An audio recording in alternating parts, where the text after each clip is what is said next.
Hello everyone. January the 21st, 2022. Okay, it's really now super interesting what's going on. I guess you can tell. It started about a week ago to go really into the red. As I predicted, it was already clear around September to me that the most dynamic period would be between mid-January and mid-February. That would be the climax of the fast transformation which is happening right now on this planet. Has a lot to do with Makimaki, by the way. Makimaki is the theme of today. I show you why Makimaki is super important.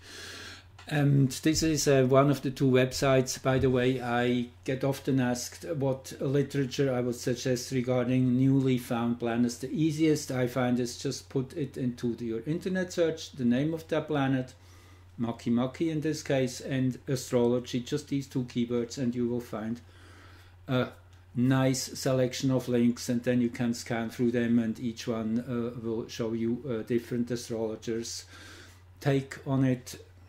As these are really newly discovered objects, it's still quite some time till we have established insights, confirmed, peer-reviewed, as one would say in science. Very similar. I mean, astrology is a science for those of you who are not yet really on that level of understanding what astrology is. Astrology has that reputation to be just hogwash. I mean, that has been the case, certainly, with all these newspaper horoscopes, and still are, which are pretty much random. I mean, there's very few astrologers who engage in that kind of astrology, and those who do it on a very serious base actually can produce quite some interesting and powerful guidelines for each science, as there are some common denominators, but nevertheless the real hardcore powerful way of understanding astrology is when you do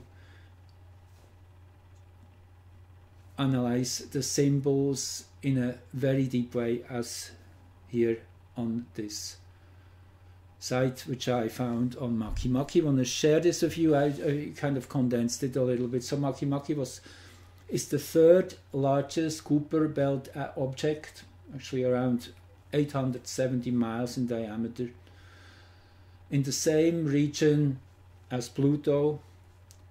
Eris would be then the largest so far, then Pluto, and then the third one would be Makimaki. So, as you can see, quite a substantial body, therefore needs our attention. So Makimaki has been named after a Easter Island creation god. Now this at first is interesting because it's the only celestial object I'm aware of, at least, who to this point has been named after a southern hemispherian mythological creature, if you want. So this was a new, added a new aspect to the whole thing. Now I find the northern and the southern hemisphere of Earth really distinctly different in quality. In the universe, this is one thing which has been baffling scientists, is that there is a definite north-south component which goes all through our observable part of the universe. It's quite remarkable how pretty much everything, I would not say all, but a major part of north is facing in the same direction, and the same naturally about south. So that north-south thing is really most powerfully anchored in our universe. North being up, heaven, south being down or more earth-like, earthy. In that sense, I want to throw in, I also had that thought, as here in the northern hemisphere, for example, now it's middle of winter, it's the time in the middle of winter of the sun in Capricorn. It just was for the last 30 days, and now in Aquarius. So this is the middle of winter, the coldest time here in the northern hemisphere.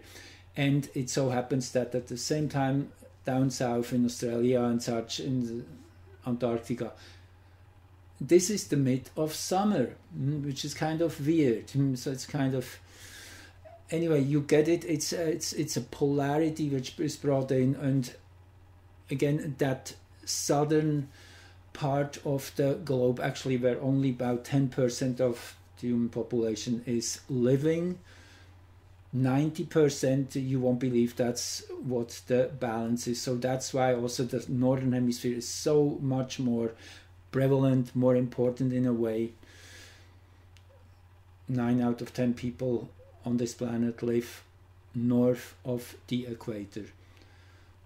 Nevertheless, that 10%, they definitely make a substantial impact. Australia, as most certainly right now as we speak. I have said that, Oracle Girl has first said that Australia will be the hotspot to watch for, where things go first out of bounds, so to say. And interesting, yes, we had that Mars occultation on December the 31st. Where is it? Here I have the picture. An occultation of Mars on December the 31st, 2021. That was actually Greenwich Mean Time. In Australia, it already was the new year. So in Australia, actually, you see, this is where the occultation started. This is where it ended. That was around dawn. This is the line of dawn here. So it was just in the eastern part of Australia. Just you must know that Canberra is here at my the tip of my arrow. That's the capital of Australia here, exactly on that line of Mars occultation. Now, Mars occultation means Mars disappeared behind the moon for 3 hours, which is rare. I mean, it happens every year. We have average about 7 to 8 planetary occultations, meaning one of the planets. With the outer planets, that's a little more, but definitely with the inner personal planets, Venus, Mars, Mercury, it is about 5 in a year or so. So not many really. So this is a special occasion, and occultations, because of the moon's small size comparably, these areas where a planet disappears behind the moon for a while are very narrow channels, and this was just that one. So this was at dawn, right when the Mars and the moon was rising over the horizon, the eastern horizon, by the way, which is the leading edge of the chart in particular. So it's right at the eastern horizon where we have this Mars occultation, where Australia woke up to. This was giving a very, very strong omen. There was something to watch for, to pay attention. Mars and the moon are not particularly going well together. There's some tension between the two principles. The moon kind of laid back, very primordial, childlike and innocent, and just a little bit like driftwood. The moon is, now Mars comes in with a fierce direction, assertion. Mars in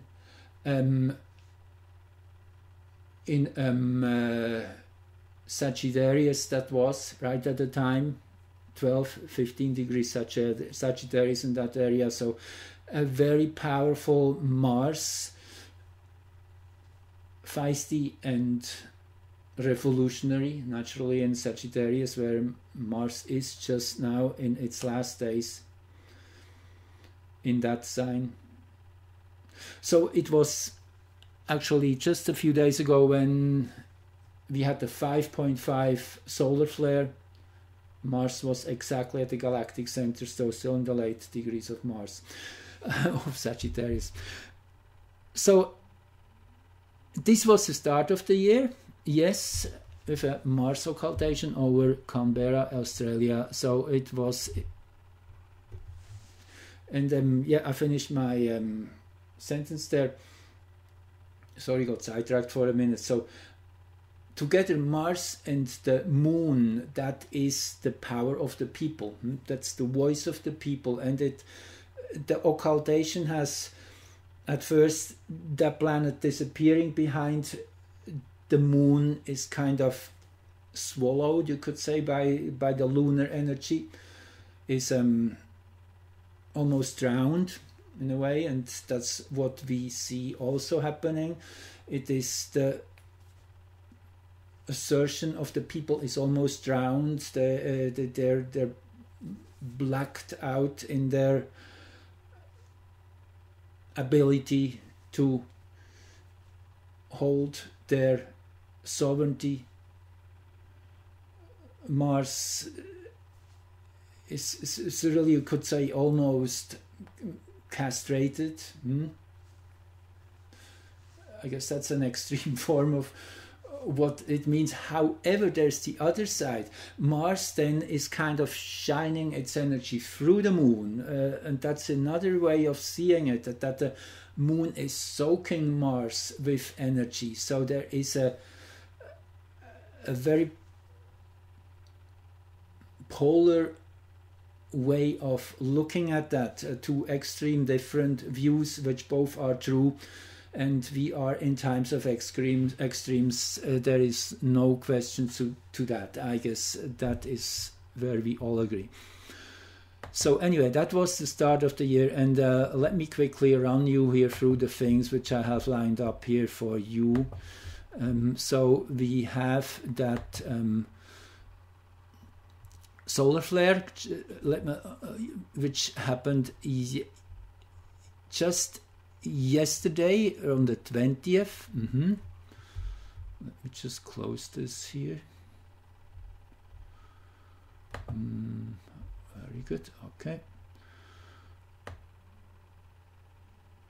So this is the chart here. Actually, this is the spike here. You can see in the X-ray reading M5.5. It's a little small here.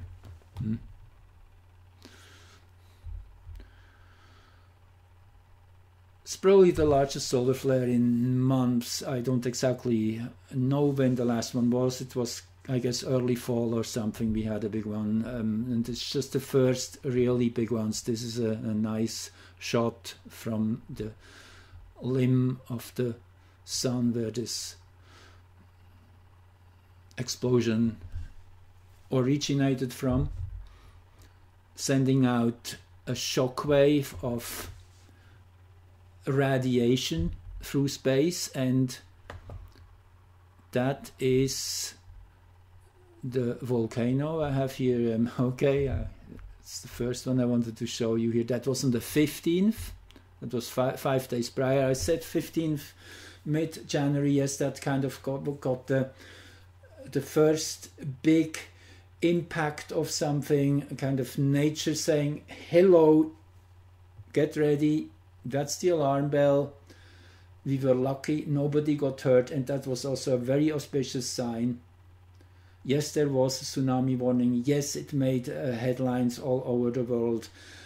It was a huge explosion, 5.8 on the Richter scale. That's the earthquake it caused, actually, when the volcano exploded in the middle of the ocean there. what you can see here of this picture is really interesting. That's a sight from a satellite. I wanted to share this with you. And this is the line of nightfall wandering over the planet. So really what it tells you is the rotation of Earth. The speed of rotation is actually in the range of the speed of sound. So that is how fast that line moves. And you see that shock wave which travels ahead of that out from that volcanic explosion is faster than that line where night falls. So you can see this propagation of this power wave away is faster than sound. Supersonic. Yeah, they pointed that out on spaceweather.com, where there's always interesting stuff about space and the sun. One of my main sites I go to when I want my daily update. So this is now the solar flare which we had on yesterday morning, and there was a radiation storm going for the whole day, blasting Earth with high charged particles. These are protons, electrically charged positively, and protons are hydrogen atoms. So this is solar plasma, and it's a very dense stream of matter, and they are traveling at close to the speed of light. That's that first powerful blast, which is when we visually see the sun flaring up. That is when this shockwave arrives. And yes, this is a strong X-ray radiation. X-ray meaning a powerful radiation, and you see how sparkled the picture is. That is those protons hitting the camera, creating these interactions. So that's how it was on the planet. So you must think of the sun was right above here and was sending that shockwave of X-ray frequencies onto the planet, which causes, each time that happens, it causes what's called a radio blackout, which means all the radio frequencies in that band are turned into what's the word, white noise. It's too much overload in the air, so all signal get blocked out for a while. And you see again Australia here. I found that interesting. So Australia here, the South Indian Ocean, I guess you would call that, got the main blast here. Now this was not a major radiation storm, but still, nevertheless, it was the biggest blast of energy in a long time. And this didn't end so quick, because these electrons are funneled in through the two poles. You see, it's think of Earth's magnetic field is bipolar and has that the field lines there going in on both poles. So these charged particles coming from the sun, they're funneled off into the polar regions, and the bulk of it went into the south pole, the magnetic pole. You see, this is a super high energy here. 35 megahertz is the highest band here of that X-ray radiation, which is charted here. So again, yes, from the south end, so the Earth is charged up from the bottom up. I really like that. It's really like a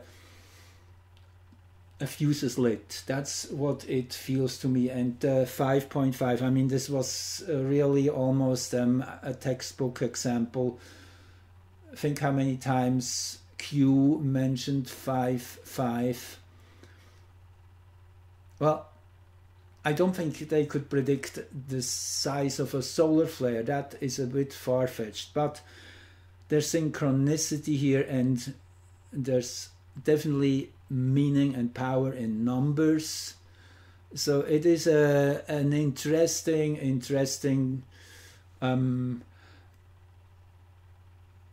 coincidence is almost not the right word for it, even though the word coincidence in its original meaning means something is coinciding, and the co is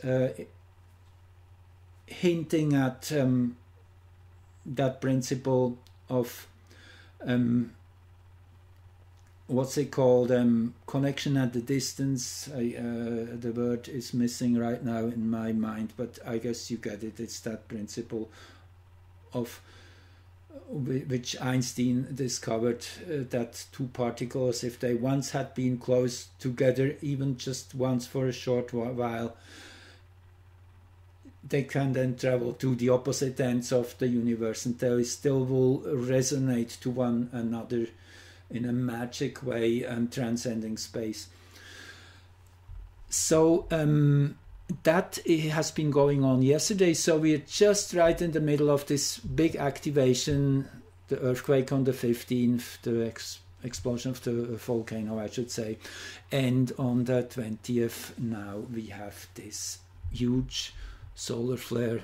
I mean, huge within reason. There can be and will be much bigger ones, but they're very exactly dosed shocks, pushes, sensticks. You can think of in such terms with solar flares.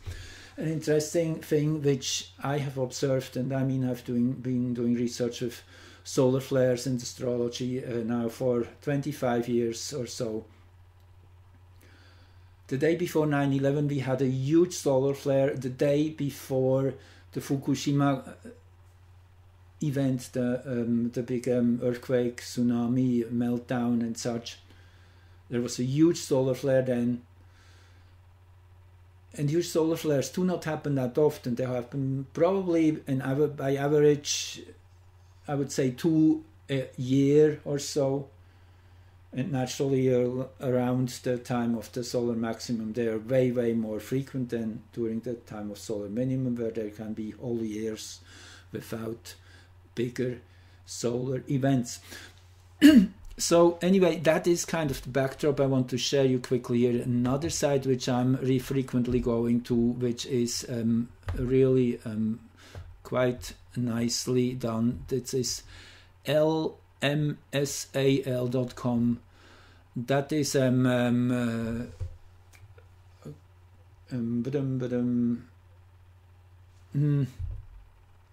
I do not know anymore. Anyway, it doesn't matter.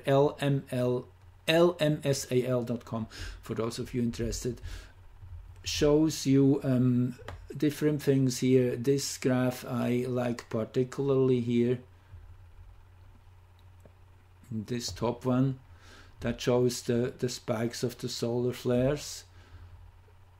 This is the big one from the 20th, the 5.5, and then here you see the radiation which is measured, and the red is again the super high energy, the 35 megahertz, 35, yep, and then all the other ones. So these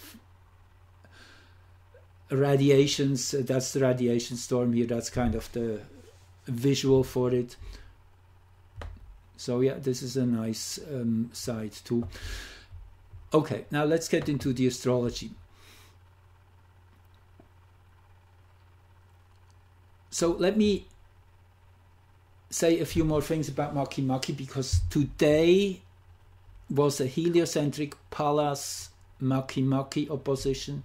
Pallas Affini here at 7:39 Eris was exactly opposing Makimaki at 7:39 Libra.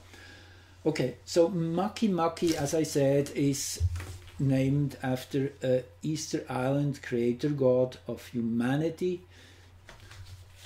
Represents new birth of consciousness, new way of life, audacious, brave, a drive for accomplishment, and worldly creativity hands-on envisioning and getting right to the heart of it. And today, when I did kind of refresh my memory on the meanings of Makimaki, yes, I want to tell you again here, these are the two sides I was really impressed by.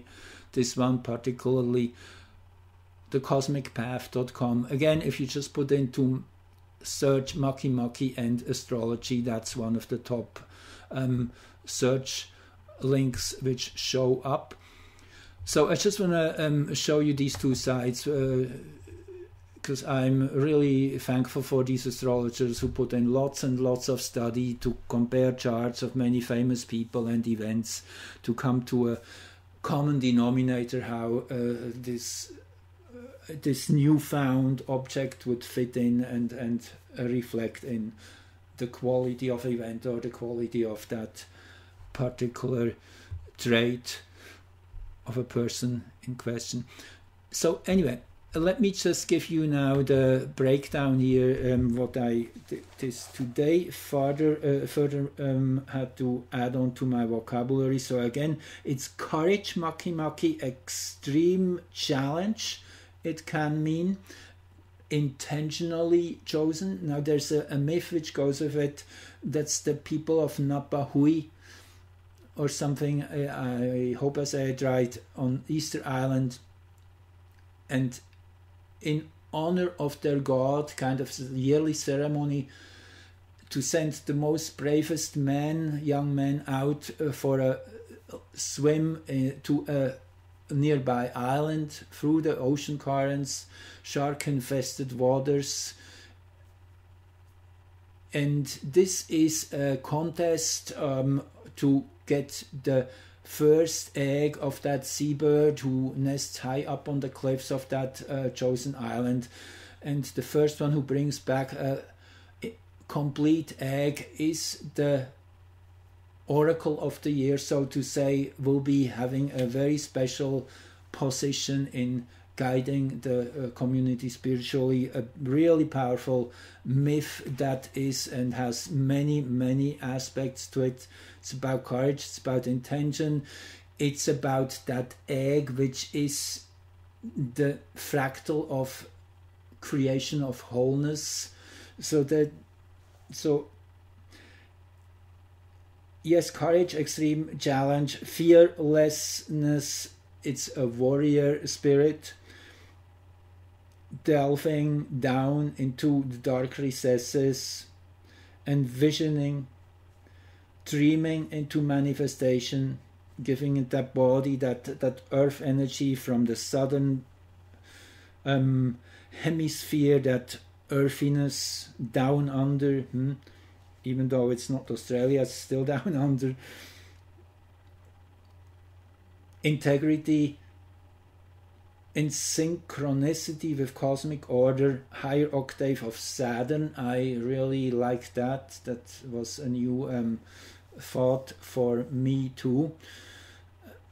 Saturn being the teacher of the lower levels of material friction and such, and the laws of nature, which are, as long as we're in this 3D world, they're the rules to go by. That's Saturn. And then with Makimaki we get to a higher dimension of law, the cosmic law, which has much more malleability, you could say.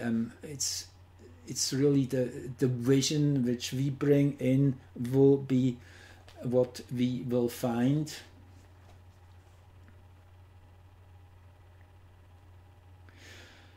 Cosmic laws manifesting, yes, balance of Mars and Venus energy, mind and heart. Yeah, it's quite a powerful little body. So let's look at what this is expressing as this body right now. As I said, it's an early Libra, has been entering Libra in 2013 around. takes about 309 years to fully go through around the zodiac. It's about 30 years in each sign till 2046 it will be in Libra.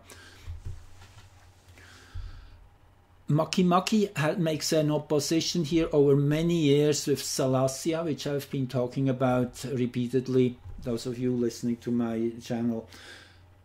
And on that note, I would like to also encourage, if you're new here, go back to my older recordings. They are definitely way more than just for that short period when they usually are broadcast, because I'm talking many times about these long-term aspects which are lasting for many, many years. Salasya is opposing Makimaki for 17 years consequently, making, I guess, 35 oppositions exactly between 2017 and 2034. So this is a powerful evolutionary aspect in the sense of recreating society, recreating our world. That is what this is about. Salasya in Eris since, I guess, about 2018 or something, if I'm not mistaken. Salasya is what we enjoy doing, in a very simple way said. It is the joy of living. Salasya, there is the connection to the word salacious, even though it's not quite just that. That might be part of it, absolutely, no question. But it's much more than that. It is more a tantric approach to life, to not limit oneself, prevent oneself from anything, go through every experience but with consciousness, do it from a place of observation but still engage in it. Yes, that's all good, there's nothing to be afraid of, every experience has its value. It is that approach of pure enjoyment, of being the observer, the witness. So this opposition between Salasya and Makimaki is really special, and it has started, was the first time exact, as I said, 2017. How long, how far have we come in these 5 years? It's unbelievable, even though nothing is yet as it should be. And we might kind of be a little bit preoccupied in the moment as we go through this most intense center part of transformation, but we will look back at this time and be in awe of how fast everything had been changing, which many things we cannot even see yet. But yes, we're in the middle of that, and sure enough, that shows up in these aspects. Actually, Makimaki and Salasya will have their heliocentric opposition, which there's only one of, because in heliocentric astrology, every planet moves always direct, just much slower. We have that kind of dance between forward and retrograde. That is because of Earth's movement through space too, and because Earth is kind of waving from one side of the sun to the other. This makes the planets appear go forward and backward, particularly these very slow ones. There it has it can create that that one aspect repeats over so many years, because these two, Salasya and Makimaki, naturally they have almost the same speed, so you can see what that means. So this is the big opposition which is going on, and each time this Makimaki Salasya is activated, then this this new creation, this courage to go new ways and dream a new reality into manifestation. And you have just to think this is cardinal signs, very important. Cardinal is about the new beginnings and bringing in new ideas, particularly Aries, but nevertheless also Libra. When I'm thinking of the hexagrams, this is hexagram 18. I found that particularly meaningful, particularly for this time now, I would say 2018 to about 2024. Hexagram 18, that's working on what has been spoiled, which means going back and create and then fixing errors, reviewing what already has happened and correcting, making things right, fixing it. So it's not so much that we just tear everything down. It is really we first seem to go with what is, and that also shows in other ways, particularly thinking of AW197, which we will speak about too, maybe in my next one. So it's more about going along with what is, as I say, and from within manipulating its energies in ways that it is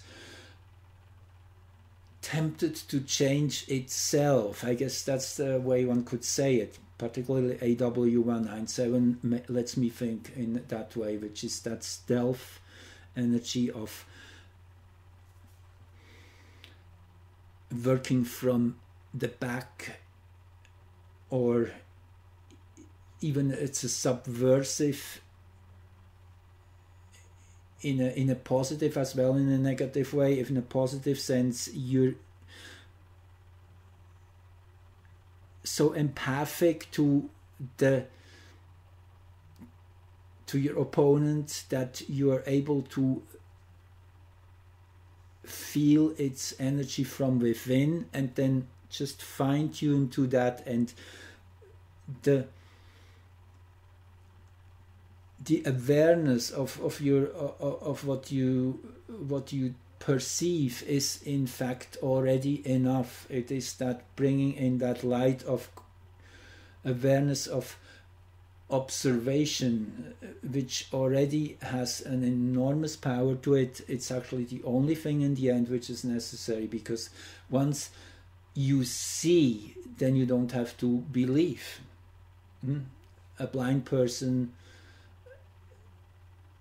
might have to believe in the sunrise, yes, because they've never seen it. You tell him, okay, they say, okay, I cannot tell him. If you tell me, it's probably true. However, if you have eyes to see, you don't need to believe in the sunrise. You see it, and that's how it is. That is how, if we rise to a clarity of insight, of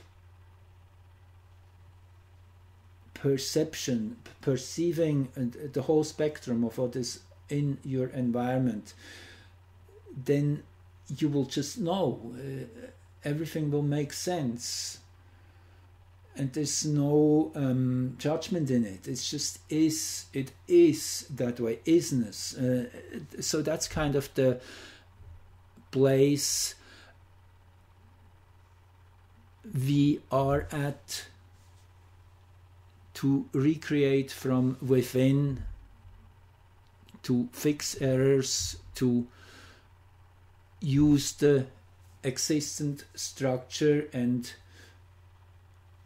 absorb its energy in a way, like an Aikido player. Just allow the opponent to make the first move, and then just receive it and redirect the energy in a way that without effort, in a way the opponent then defeats himself, digs his own grave, if we say.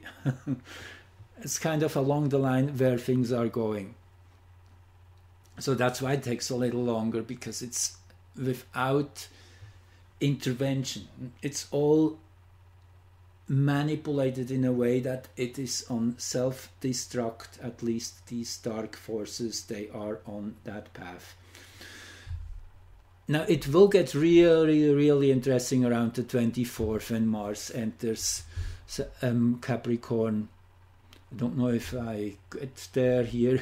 I'm very slow today. Anyway, let me just say one thing now. Pallas was opposing Makimaki. Pallas is here again in early Aries. Pallas is the asteroid of reason, of intelligence, of analysis, of comparing, a very mercurial force. Actually, the Greek mythology says that Pallas Athene was born out of Zeus' head. Art, science. So this was a perfect day also for me to wrap my mind around Makimaki, as this opposition is probably the best moment to look at another object when it is right in front of us. That's the power of oppositions. It's that direct confrontation, and also that ability to use both forces in their most powerful ways to interact and to stabilize. So an opposition at best is a stable anchoring of energies, which then are working together in concert.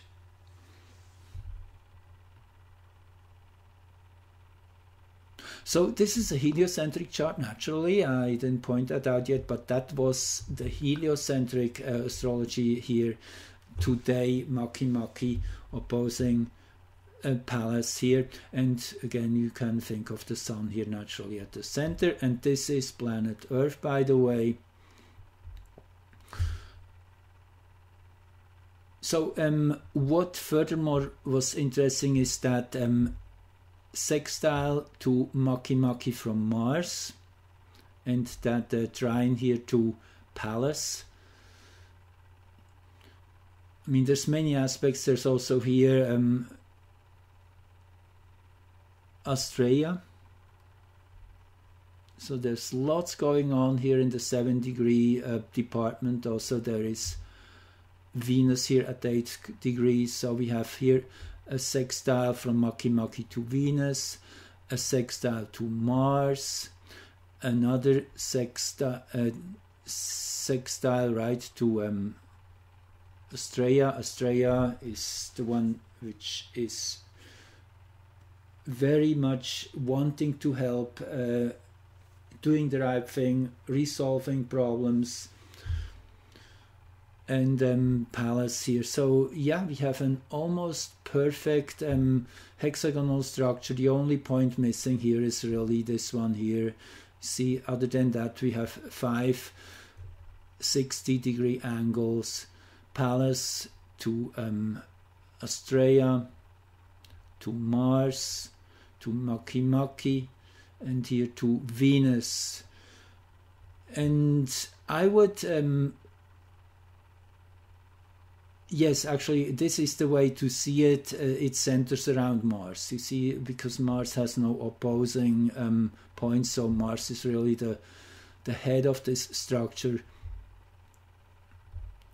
Makimaki and Astrea.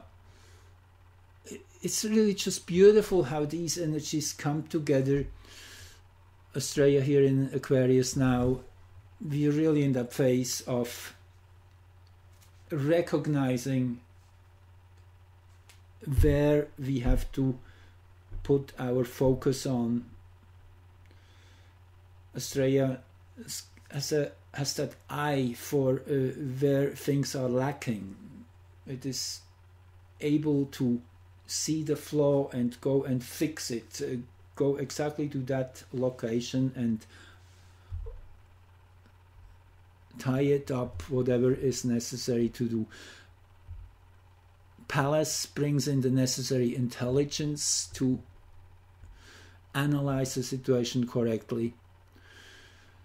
Yeah, this is a powerful stuff we are looking at here. This is the energetic imprint. And then on top of that, that very moment when these two bodies were exactly perfectly opposing each other, we have Orcus at the midheaven, and we have Nessus and Jupiter here at the bottom of the chart.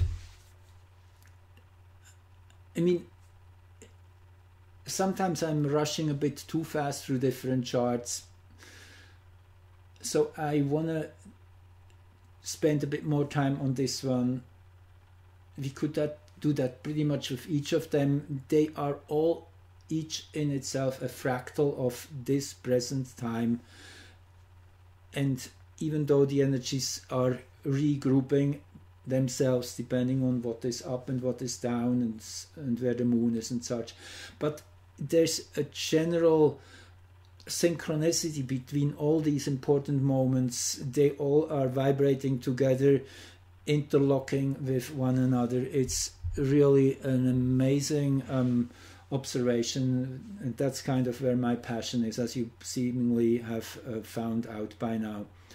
I would like to share that with you, that sacred geometry, which is,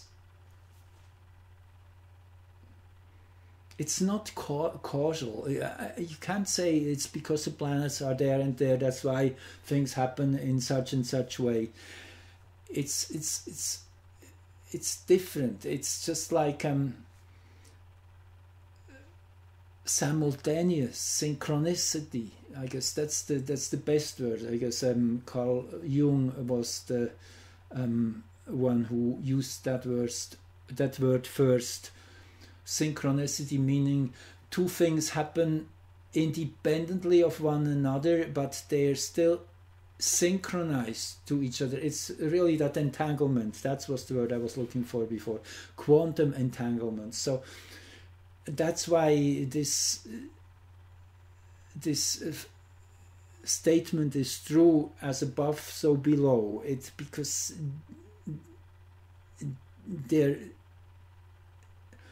they come from the same origin, so the above and the below, in that sense, they are entangled with each other, I guess, if that makes sense.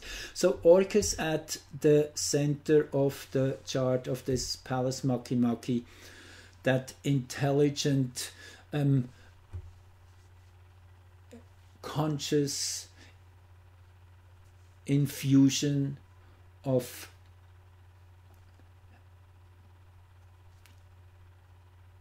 courageous action, envisioning, Makimaki, redirecting energies, making it, renewing it. Orcus is the mirror of Pluto, so to say. Orcus is also a Kuiper Belt object, and whilst Pluto kind of has this inclination to the ecliptic, if you look at the ecliptic, which is the Sun-Earth plane as the horizontal here, so there's quite an angle about of 17 degrees. Pluto is off that plane, which is quite a big, and compared to the other planets, which are between 2 and 3 and 5 degrees at the most. I guess the moon is about 5 degrees out of this plane. So Orcus makes an exact mirror to that Pluto plane, and if you draw them both, then they look like two butterfly wings of transformation. So Orcus is kind of the feminine part of the Plutonic energy, Pluto is power, transformation, but very intentful and direct and in a way aggressive, versus Orcus, which is alchemy, ritual. It is the feminine approach of deeply allowing to be involved with that energy and then to transmuting it from within. So transmutation is a big word for Orcus. Orcus here in opposition still to Nessus. This is again reminding you, heliocentric, the planets always move forward and they both move very slow. Nessus being the pathological frequencies on this planet in a nutshell.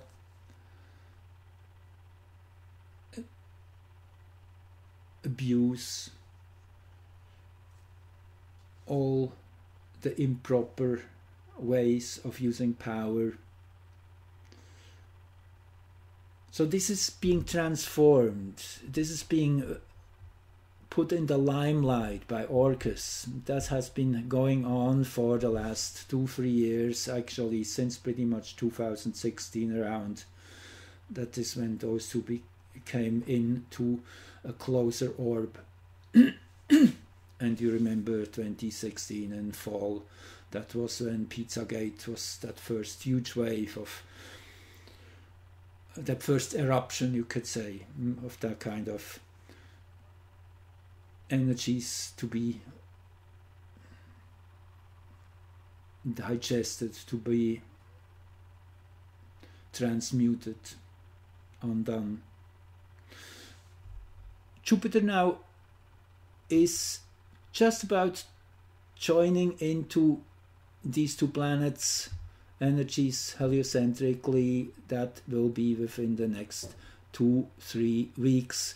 Jupiter will travel through these degrees, so totally activating this opposition. So this could well be that this is really a time of another eruption of new information coming out of the deep of the dark. So there's quite a few indications that this is one of them, that we get into these more intense weeks. It's super exciting from the perspective I'm looking from. It is definitely also deeply moving, I would say, and there's lots of suffering going on. I'm totally aware of that. Everyone who is surfing on this level of taking on suffering, and in that sense everyone who is suffering is taking on part of that collective shadow and transmuting it in their own ways. So it is an extreme time we're in. I guess certainly no exaggeration in this. These are totally exceptional times. We will remember these months we are in right now for the rest of our lives. This is really the critical period of transformation.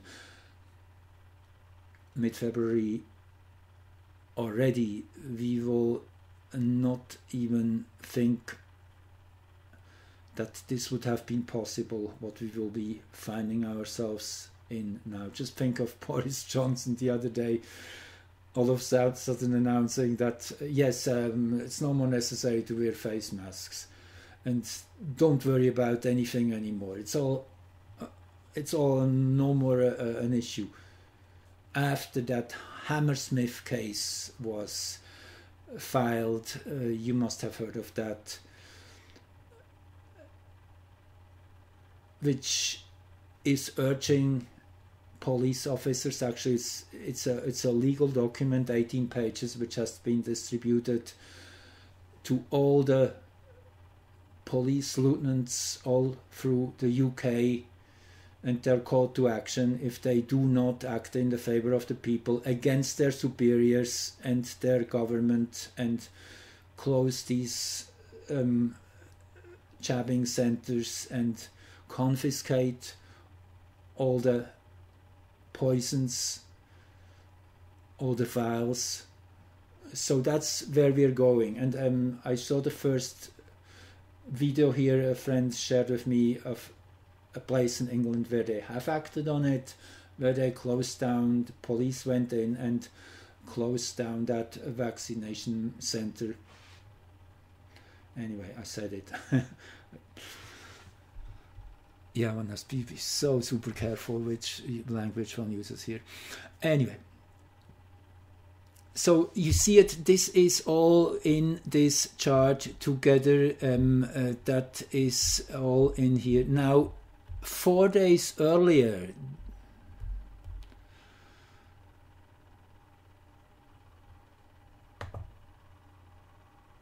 this is now geocentric. 4 days ago, on the 17th, there was an exact opposition between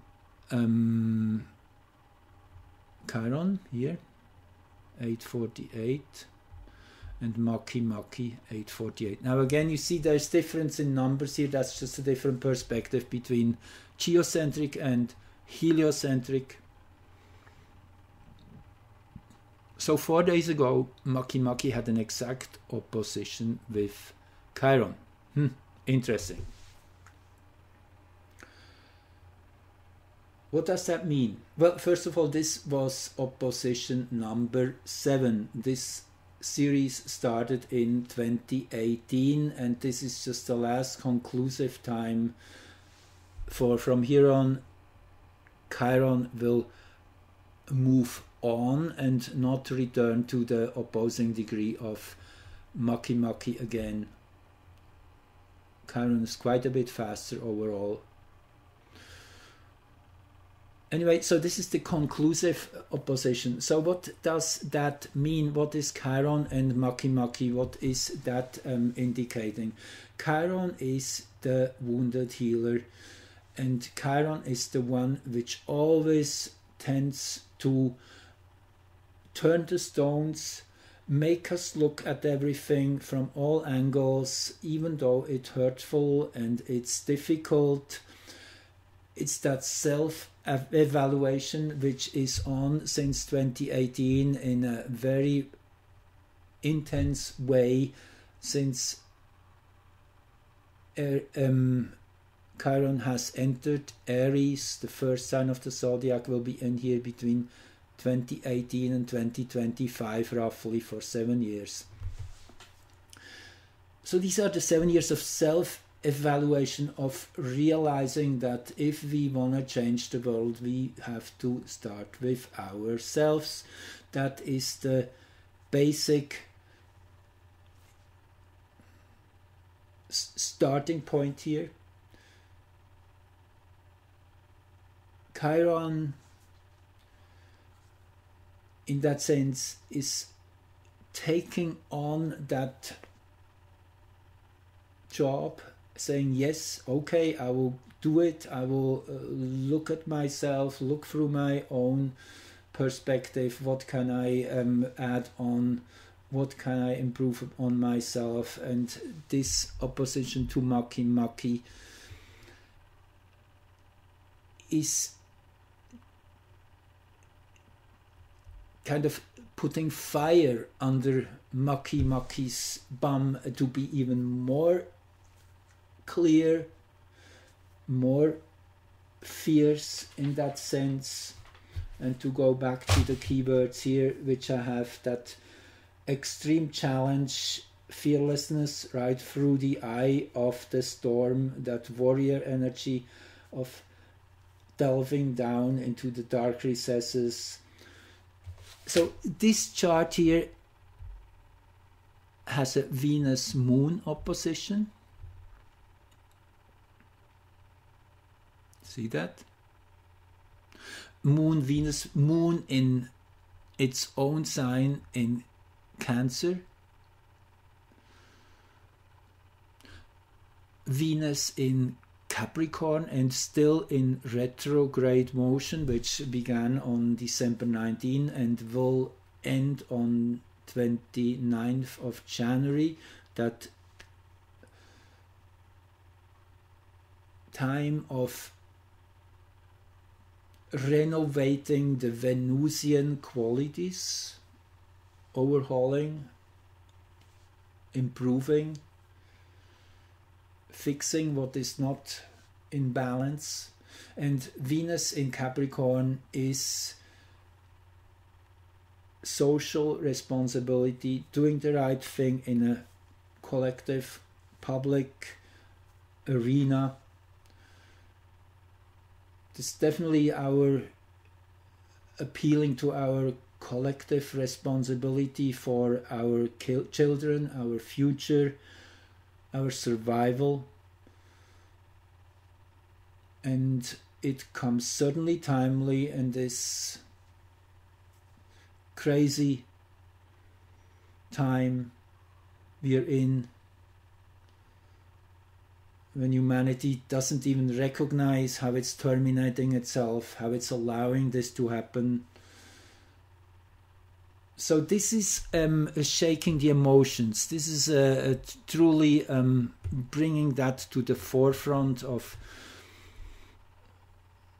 recognition. Then the part of fortune here with Chiron in the Leo dwad, beautiful here, 10 degrees till 12.5, that's Leo dwad.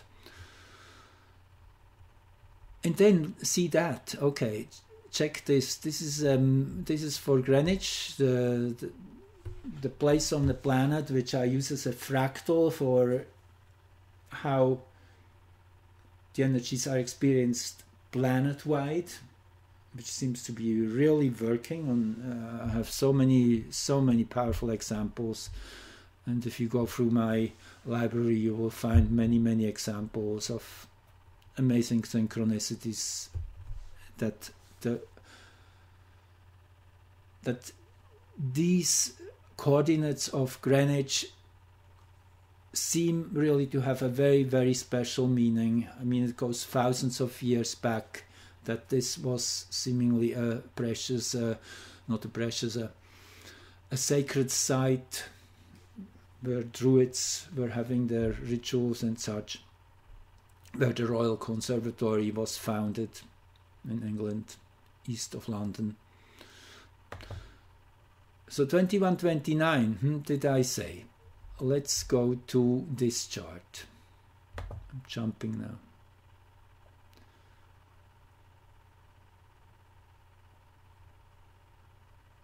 (2129).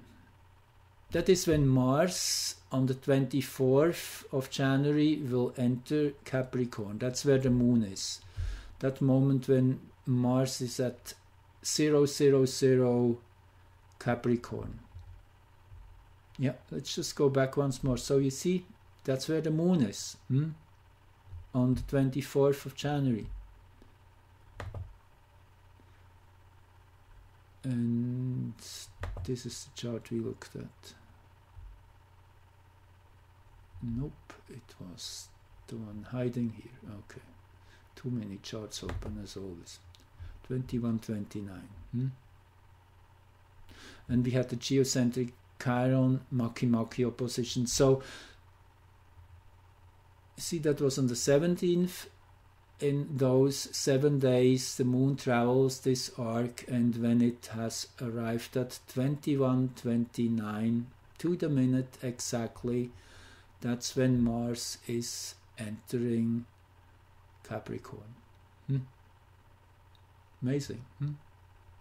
Yeah, really amazing how these most exact alignments happen. And naturally I don't find them all. It's just sometimes they jump into your eye and then you see them many times.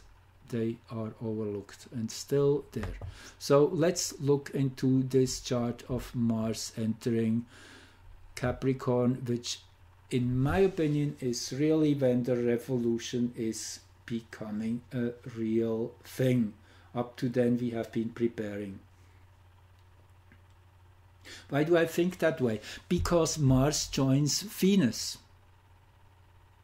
And Venus, that's as I just told you, that is the planet which really is under renovation, which is our main task to accomplish in this present time. This is where our focus should be. Venus, by the way, has been traveling between Sun and Earth. It is during these retrograde periods when particularly Venus and Mercury, which are between us and the Sun, so they go retrograde when they are closest to Earth, which is interesting. So naturally, when something is closest to you, that is when you put most of your attention towards it, and that's how it should be. So Mars joining Venus, Mars helping Venus. They really become a team now, pulling on the same string, if you want. And this chart here, that is again just exactly for that moment. Saturn 1435 in Aquarius. There's quite crowded up here, but you see midheaven is 1433 Aquarius. 2 minutes of arc. How about that? Saturn up in the house, in house 10. That says, hello, it gets real. This is when the general is demanding attention. Everybody listen. This is how things go now. This could well mean that we are in for quite a surprise in a bigger way. The part of fortune here with Jupiter in house 10, both Saturn and Jupiter in house 10. Yes, there will be some big social events. I guess that's how one could call it, because Saturn and Pluto and Jupiter are the two heavyweights in our solar system. Where they are, that represents lots and lots of people, the masses, if you want, the big socio-economic environment. That's Jupiter and Saturn. The black moon rising, interesting, with PNR here in Gemini. So the black moon is the where the shadow is at this point. The shadow, naturally, as time moves, shadows are wandering. They're always adjusting to how where the sun is and such. Now, the black moon is really is where the moon is farthest away from Earth, to say it in an astronomical language. It's the deepest trench in the ocean. It's where all the debris is accumulating, all the unprocessed, what we don't want to see, what we push away from ourselves. So when this point is at the ascendant, that means, hello, you can't really make it disappear anymore. It's just too obvious. It's right in your face. And BNR is the free spirit. It is civil courage. Let me just get my notes here. It's one of them which I do have a little write up here on a piece of paper. Here it is, yeah. The strong man, the free spirit, unusual, exuberant, expansive, generous, compassionate. BNR is one of the centaurs, has all these qualities. It's that energy which we are really needing on this planet, and it has been very much activated in many of the charts in the last few months. BNR here together with the black moon, yes, it's getting really obvious now. This confrontation is becoming mainstream, you could say. It will come fully into the open. I don't think in an aggressive way. I think it is in a very directed and focused way. Mars in Capricorn, by the way, that's work. Very directed, with structure, with a plan, with a clear strategy. Well, clear, certainly not, and then in that sense announced, but very strategic.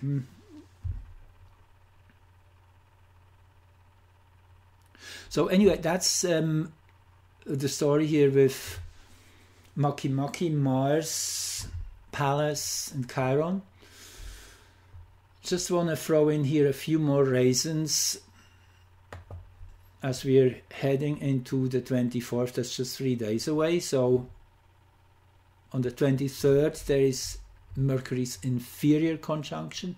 It so happens that, yes, not just Venus is traveling between Sun and Earth at this moment in these weeks, it's also Mercury. So they're both here under reconstruction in that sense, and the moment when Mercury is exactly between Sun and Earth, when they line up from Earth's point of view, you can think Earth here at the center of this wheel. The Sun is out here somewhere, Mercury here in between, exactly aligning with the Sun. This is what's also called the beginning of a new synodic cycle. That is the mutual dance of the three objects, Sun, Mercury, and Earth. Happens every 4 months or so that Mercury is coming in between. So naturally, when this is exact, that's the birth of a new 4-month cycle of how Mercury will express itself over the coming time. And here, this is again for Greenwich, and here we have 8:58 Cancer at the root over in the 0 meridian, and at in zenith, that is the highest point over the northern hemisphere. And what we have in an exact T-square 8:58 is Chiron. Okay, again, if an aspect is 100% exact, then it is 100% important. If we focus just on the most exact aspects, we usually get already the picture. The rest is just filling in the small print, but this is the big theme.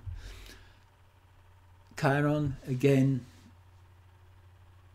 opening the wound is the first step in healing, cleaning the wound, exposing it to the sunlight,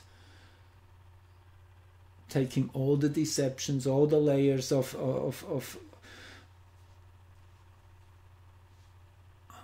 yeah, I guess deception is really the best word here.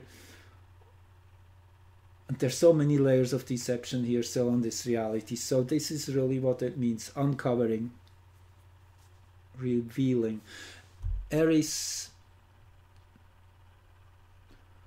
throwing in the golden apple of discord, saying, okay, we won't rest before we have a clear picture here, and we need some confrontation. This is vitally important that we are getting loud and vocal, speaking our minds. That's what Eris is telling us here.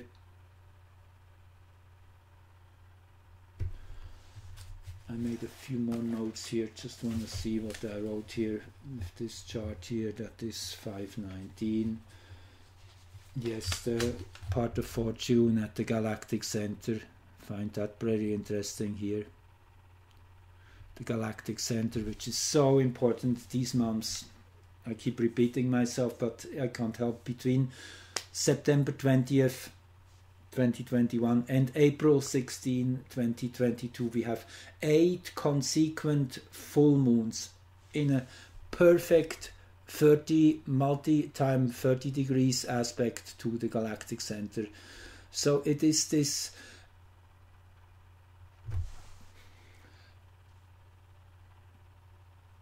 universal energy, this opening a bigger curtain energy, which is strongly coming in, manifesting itself, amplified. So it's whole new stages are pulled open, curtains over many things. That's what it feels like, and this is a good thing. Naturally, this is a really important thing. The black moon here at the cusp of the 3rd house in this Mercury chart. Mercury is ruling Gemini. Mercury is ruling the 3rd house. This tells me there's quite some jaw-dropping information coming into the public again here with Pianor. It is, everything seems to come to its head. Vertex here closely conjunct the moon and Makimaki, both opposing Salacia. This again is the Mercury cycle getting rebooted, restarted. The moon coming into this axis of this opposition. We started our broadcast today, that energy being again magnified, even more focused, brought into our conscious field of recognition, and even more than that, also our emotions, our perception of reality. The moon has a lot to do with that angle of perception. The moon is kind of like a lens through which we perceive the cosmos, the cosmic energy. So the moon here in Libra, in the sign of peace, of bringing polarities into balance. Beautiful moon in Libra. And yeah, that's the most important aspects of this chart. So this, then let's just go back a little bit, and you see this is Mercury inferior conjunction on Sunday, 10:28 a.m. Greenwich Mean Time, and just 40 minutes earlier on, not even, there's another really important alignment of 2 celestial bodies, Ceres and Sedna. Here they are. This is Ceres, Earth Goddess, all about nutrition and comfort and caring. Sedna is a difficult one, about separation, exhaustion, abuse goes also in this direction, neglect.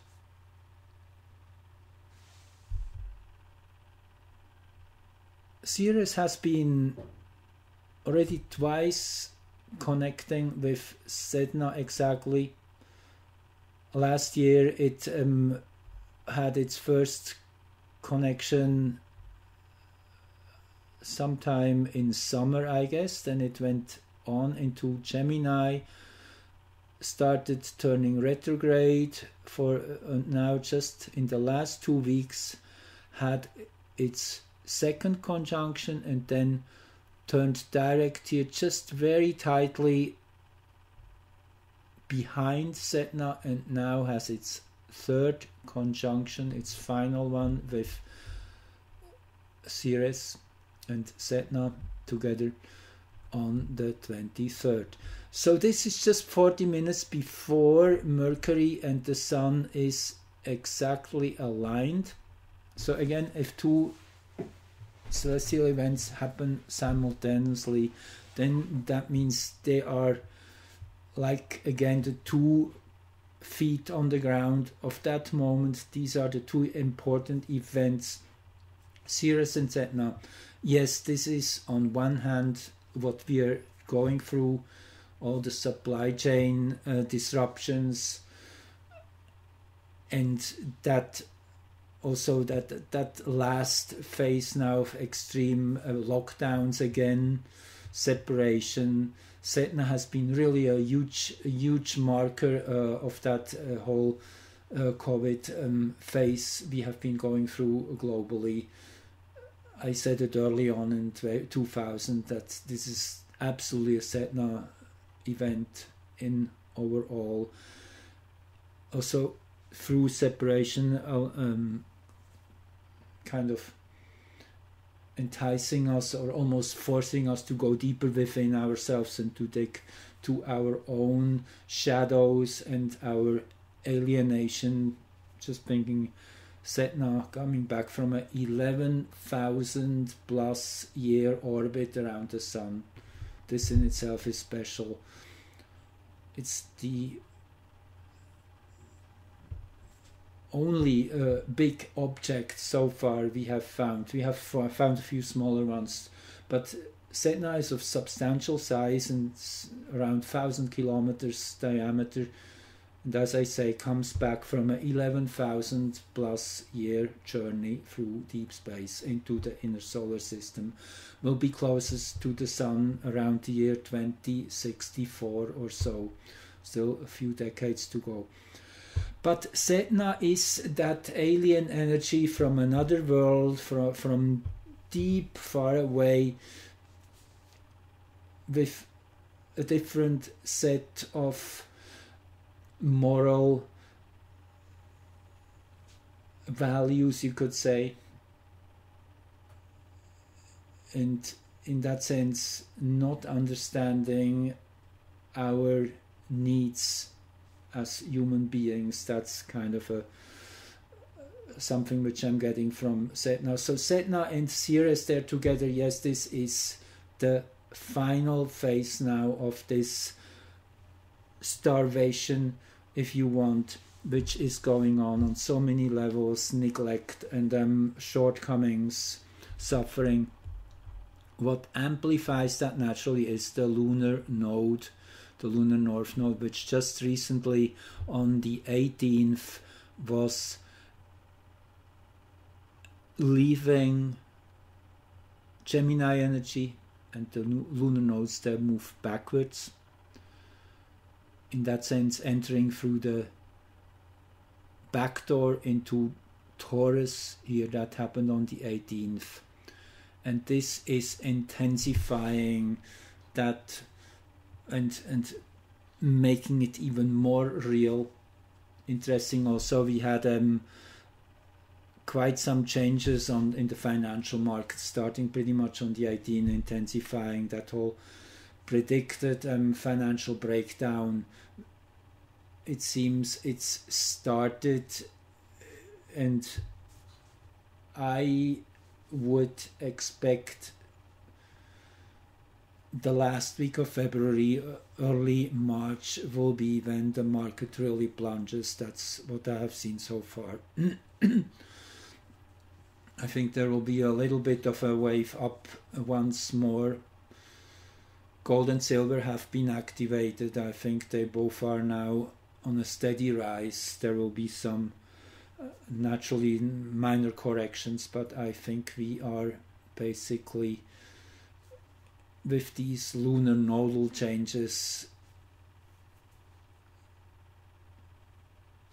these new directions have been established now, and they will be going for quite a while.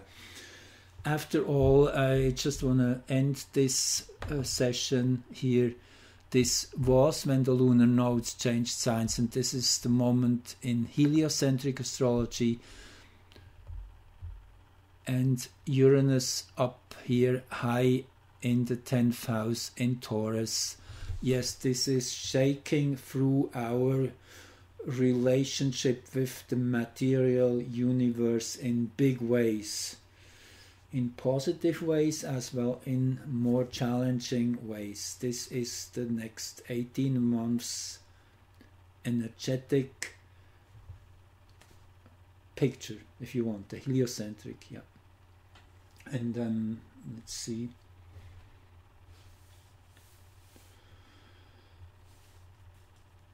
Yeah, this, the vertex here, on Arrokoth. That will be in my next video. I will talk about Arrokoth, because Arrokoth is just about to change hexagrams. This will be a big event on the 25th, 26th, initiating a whole multi-year period of a new level of awareness. Okay, I'll leave it for now. Thank you for joining and listening, and love you all. Talk to you soon.